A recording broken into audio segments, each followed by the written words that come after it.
to be that next coach, so to speak, outside of this transition period is it's an honor and comes with a lot of responsibility. And it's something that it's the reason I'm here today.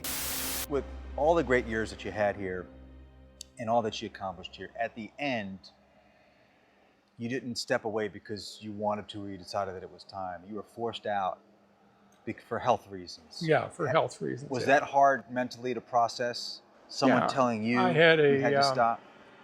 I had a very minor stroke. It was in the frontal lobe, and it didn't affect me in any way other than my balance was a little bit off to begin with. Not bad, but just a little bit. You know, I had fully planned on completing that contract that would have taken me to, I think I would have ended up coaching here about 29 years or so, that contract, if I hadn't had the health problem. But the good thing is that health problem has not been any kind of a problem to me now at all. Was it a hard way to leave the game? Did it make it Yeah. harder to leave the game? Yeah, it was.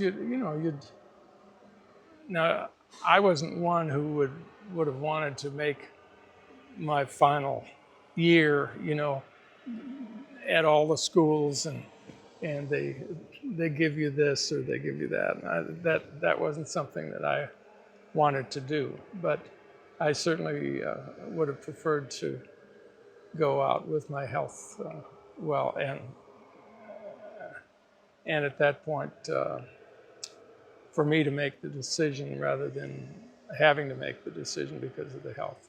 Forgive me for asking, and feel free to deflect this question if you don't want to answer it, but I only ask because I think it's an important topic that people talk about, and it was reported that you dealt with depression as a result largely of your stroke. I don't know if you've ever talked about that, but is that true, and how bad was that, and what was that like? Well, I think when things like that happen, there's usually outside reasons for it.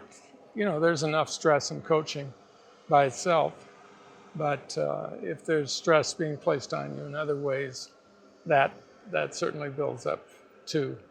But I would have liked to have made the decision when I went out, when I was to go out, but it wasn't to be. So accept it for what it is and go on. And right now I'm enjoying being involved with the foundation because it keeps me connected. And Sean's been very gracious about anytime you want to come to practice, come and watch. And I think that your players know too when you're out that they need to call you more often. And I think that happens too.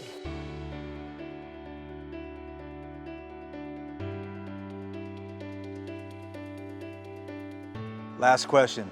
What can we expect from the Cats this year? Well, I think they're going to be really good because for the first time since Sean has been here, he has a true point guard. McConnell is an outstanding point guard. He'll give him the pass first